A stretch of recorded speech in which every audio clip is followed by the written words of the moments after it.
नमस्कार, मैं रेखा दीक्षित आपका स्वागत करती हूँ अपने YouTube चैनल रेखा दीक्षित में।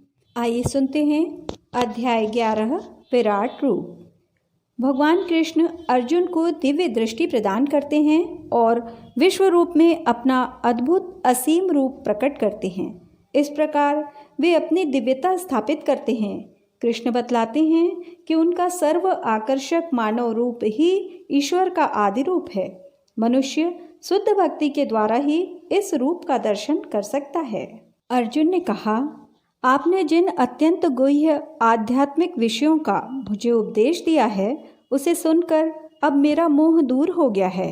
हे कमल नयन, मैंने आपसे प्रत्येक जीव की उत्पत्ति तथा लय के विषय में विस्तार से सुना है और आपकी अक्षय महिमा का अनुभव किया है। हे पुरुषोत्तम, हे परमेश्वर, यदि आपको मैं अपने समक्ष आपके द्वारा वर्णित आपके वास्तविक रूप में देख रहा हूँ, किंतु मैं यह देखने का इच्छुक हूँ कि आप इस दृश्य जगत में किस प्रकार प्रविष्ट हुए हैं। मैं आपके उसी रूप का दर्शन करना चाहता हूँ। हे प्रभु, हे योगेश्वर, यदि आप सोचते हैं कि मैं आपके विश्व रूप को देखने में समर्थ हो सकता हूँ, तो कृपा करके मुझे अपना असीम विश्व रूप दिखलाइए। भगवान ने कहा, हे अर्जुन, हे पार्थ, अब तुम मेरे ऐश्वर्य को सैकड़ों हजारों प्रकार के दैवी तथा विविध रंगों वाले रूपों को देखो। हे भारत, लो तुम आदित्यों, वसुओं, रुद्रों, अश्विनी कुमारों तथा अन्य देवताओं के विभिन्न रूपों को यहाँ देखो। तुम ऐसे अनेक आश्चर्यमय रूपों को देखो जिन्हें पहले किसी ने ना तो कभी देखा है न सुना है। हे अर्जुन, तुम जो भी देखना चाहो उसे तत्क्षण मेरे इस शरीर में देखो। तुम इस समय तथा भविष्य में भी जो भी देखना चाहते हो उसको यह विश्व रूप दिखलाने वाला है। यहाँ एक ही स्थान पर चर अचर सब कुछ है, किंतु तुम मुझे अपनी इन आँखों से नहीं देख सकते, अतः मैं तुम्हें दिव्य आँखें दे रहा हूँ। अब मेरे योग ऐश्वर्य को देखो। संजय ने कहा, हे राजा, इस प्रकार कहकर महायोगेश्वर भगवान ने अर्जुन को अपना विश्व रूप दिखलाया। अर्जुन ने उस विश्व रूप में असंख्य मुख, असंख्य नेत्र तथा असंख्य आश्चर्यमय दृश्य देखे। यह रूप अनेक दैवी आभूषणों से अलंकृत था और अनेक दैवी हथियार उठाए हुए था। यह दैवी मालाएं तथा वस्त्र धारण किए था और उस पर अनेक दिव्य सुगंधियां लगी थीं। सब कुछ आश्चर्यमय, तेजमय, असीम तथा सर्वत्र व्याप्त था। यदि आकाश में हजारों सूर्य एक साथ उदय हों तो उनका प्रकाश शायद परम पुरुष के इस विश्व रूप के तेज की समता कर सके। उस समय अर्जुन भगवान के विश्व रूप में एक ही स्थान पर स्थित हजारों भागों में विभक्त ब्रह्मांड के अनंत अंशों को देख सका। तब मोहग्रस्त एवं आश्चर्यचकित रोमांचित हुए अर्जुन ने प्रणाम करने के लिए मस्तक झुकाया और हाथ जोड़कर भगवान से प्रार्थना करने लगा। अर्जुन ने कहा, हे भगवान कृष्ण, मैं आपके शरीर में सारे देवताओं तथा अन्य विविध जीवों को एकत्र देख रहा हूँ। मैं कमल पर आसीन ब्रह्मा, शिवजी तथा समस्त ऋषियों एवं दिव्य सर्पों को देख रहा हूँ। हे विश्वेश्वर, हे विश्वरूप, मैं आपके शरीर में अनेकानेक हाथ, पेट, मुंह तथा आँखें देख रहा हूँ जो सर्वत्र फैले हैं और जिनका अंत नहीं है। आप में न अंत दिखता है, न मध्य, न आदि। आपके रूप को उसके चकाचौंध तेज के कारण देख पाना कठिन है, क्योंकि यह प्रज्वलित अग्नि की भांति अथवा सूर्य के अपार प्रकाश की भांति चारों ओर फैल रहा है। तो भी मैं इस तेजोमय रूप को सर्वत्र देख रहा हूँ, जो अनेकों मुकुटों, गदाओं तथा चक्रों से विभूषित है। आप परम आद्य ज्ञेय वस्तु हैं। आप इस ब्रह्मांड के परम आधार, आश्रय हैं। आप अव्यय तथा पुराण पुरुष हैं। आप सनातन धर्म के पालक भगवान हैं। यही मेरा मत है। आप आदि, मध्य तथा अंत से रहित हैं। आपका यश अनंत है। आपकी असंख्य भुजाएं हैं और सूर्य तथा चंद्रमा आपकी आँखें हैं। मैं आपके मुख से प्रज्वलित अग्नि निकलते और आपके तेज से इस संपूर्ण ब्रह्मांड को जलते हुए देख रहा हूँ। यद्यपि आप एक हैं, किंतु आप आकाश तथा सारे लोकों एवं उनके बीच के समस्त अवकाश में व्याप्त हैं।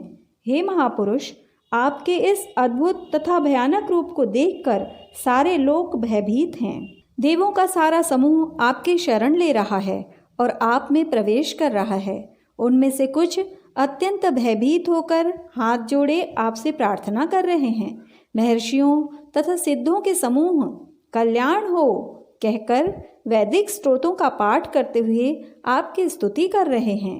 शिव के विविध रूप आदित्यगण, वसु, साध्य, विश्वेदेव, दोनों अश्विनी कुमार, मरुदगण, पितृगण, गंधर्व, यक्ष, असुर तथा सिद्धदेव सभी आपको आश्चर्यपूर्वक देख रहे हैं। हे महाबाहु, आपके इस अनेक मुख, नेत्र, बाहु, जंघा, पांव, पेट तथा भयानक दांतों वाले विराट रूप को देखकर देवतागण सहित सभी लोग अत्यंत विचलित हैं और उन्हीं की तरह मैं भी हूँ।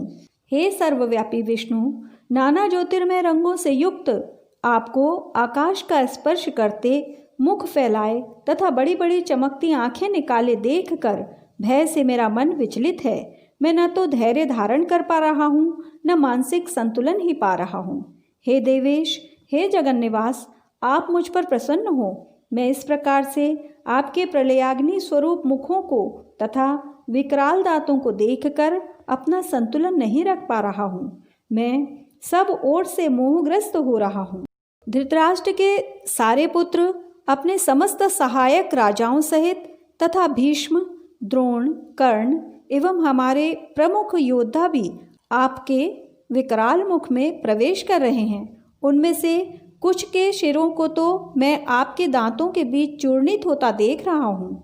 जिस प्रकार नदियों की अनेक तरंगे समुद्र में प्रवेश करती हैं, उसी प्रकार ये समस्त महान योद्धा भी आपके प्रज्वलित मुखों में प्रवेश कर रहे हैं। मैं समस्त लोगों को पूर्ण वेग से आपके मुख में उसी प्रकार प्रविष्ट होते देख रहा हूँ, जिस प्रकार पतंगे अपने विनाश के लिए प्रज्वलित अग्नि में कूद पड़ते हैं।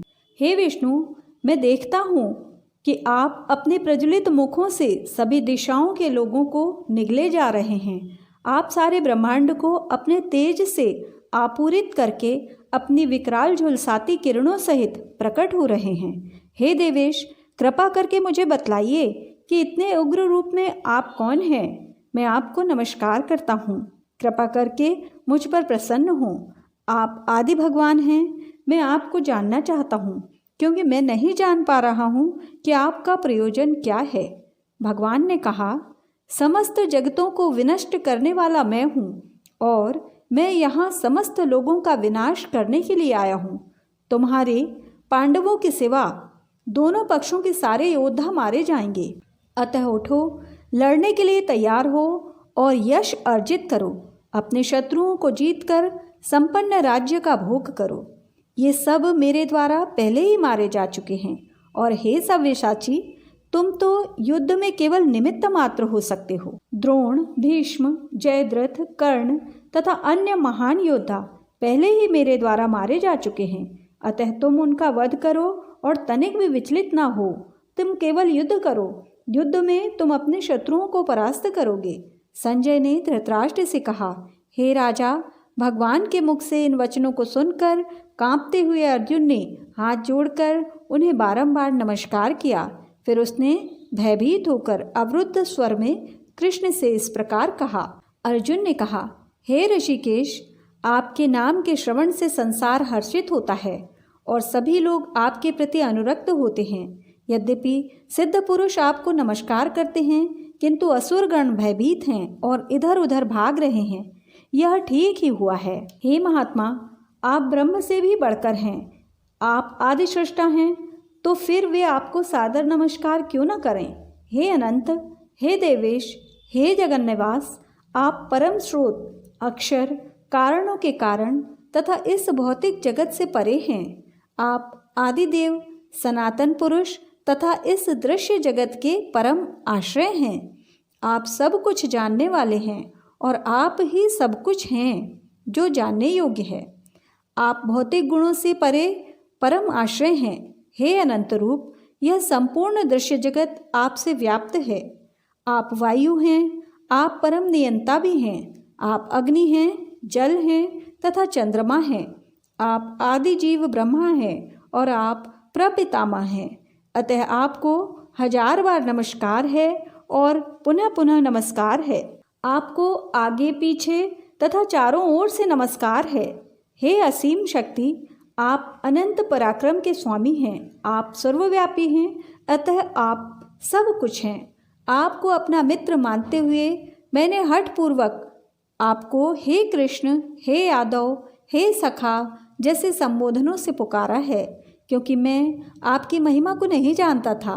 मैंने मूर्खतावश या प्रेमवश जो कुछ भी किया है, कृपया उसके लिए मुझे क्षमा कर दें। यही नहीं, मैंने कई बार आराम करते समय एक साथ लेटे हुए या साथ साथ खाते या बैठे हुए, कभी अकेले तो कभी अनेक मित्रों के समक्ष आपका अनादर किया है। हे अच्युत, मेरे इन समस्त अपराधों को क्षमा करें। आप इस चर तथा अचर संपूर्ण दृश्य जगत के जनक हैं। आप परम पूज्य महान आध्यात्मिक गुरु हैं। न तो कोई आपके तुल्य है, न ही कोई आपके समान हो सकता है। हे अतुल शक्ति वाले प्रभु, भला तीनों लोकों में आपसे बढ़कर कोई कैसे हो सकता है। आप प्रत्येक जीव द्वारा पूजनीय भगवान हैं। अतः मैं गिरकर सादर प्रणाम करता हूँ और आपकी कृपा की याचना करता हूँ। जिस प्रकार पिता अपने पुत्र की डिठाई सहन करता है, या मित्र अपने मित्र की धृष्टता सह लेता है, या प्रिय अपनी प्रिया का अपराध सहन कर लेता है, उसी प्रकार आप कृपा करके मेरी त्रुटियों को सहन कर लें। पहले कभी न देखे गए आपके इस विराट रूप का दर्शन करके मैं पुलकित हो रहा हूँ, किंतु साथ ही मेरा मन भयभीत हो रहा है। अतः आप मुझ पर कृपा करें और हे देवेश, हे जगन्निवास, अपना पुरुषोत्तम भगवत स्वरूप पुनः दिखाएं। हे विराट रूप, हे सहस्त्रभुज भगवान, मैं आपके मुकुटधारी चतुर्भुज रूप का दर्शन करना चाहता हूँ, जिसमें आप अपने चारों हाथों में शंख, चक्र, गदा तथा पद्म धारण किए हुए हैं। मैं उसी रूप को देखने की इच्छा करता हूँ। भगवान ने कहा, हे अर्जुन, मैंने प्रसन्न होकर अपनी अंतरंगा शक्ति के बल पर तुम्हें इस संसार में अपने इस परम विश्व रूप का दर्शन कराया है। इसके पूर्व अन्य किसी ने इस असीम तथा तेजोमय आदि रूप को कभी नहीं देखा था।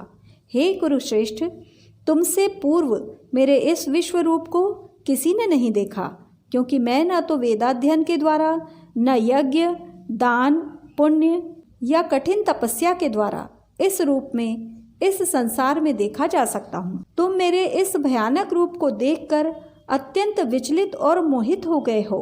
अब इसे समाप्त करता हूँ। हे मेरे भक्त, तुम समस्त चिंताओं से पुनः मुक्त हो जाओ। तुम शांत चित्त से अब अपना इच्छित रूप देख सकते हो। संजय ने धृतराष्ट्र से कहा। अर्जुन से इस प्रकार कहने के बाद भगवान कृष्ण ने अपना असली चतुर्भुज रूप प्रकट किया और अंत में 2 भुजाओं वाला अपना रूप प्रदर्शित करके भयभीत अर्जुन को धैर्य बंधाया। जब अर्जुन ने कृष्ण को उनके आदि रूप में देखा तो कहा, हे जनार्दन, आपके इस अतीव सुंदर मानवीय रूप को देखकर मैं अब स्थिर चित्त हूँ और मैंने अपनी प्राकृत अवस्था प्राप्त कर ली है। श्री भगवान ने कहा, हे अर्जुन, तुम मेरे जिस रूप को इस समय देख रहे हो उसे देख पाना अत्यंत दुष्कर है।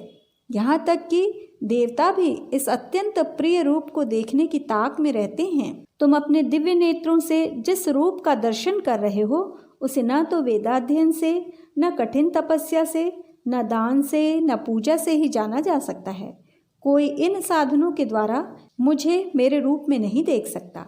हे अर्जुन, केवल अनन्य भक्ति द्वारा मुझे उस रूप में समझा जा सकता है जिस रूप में मैं तुम्हारे समक्ष खड़ा हूँ, और इसी प्रकार मेरा साक्षात दर्शन भी किया जा सकता है। केवल इसी विधि से तुम मेरे ज्ञान के रहस्य को पा सकते हो। इस प्रकार अध्याय 11 संपूर्ण हुआ। अगले एपिसोड में अध्याय 12 प्रस्तुत किया जाएगा। जय श्री कृष्णा।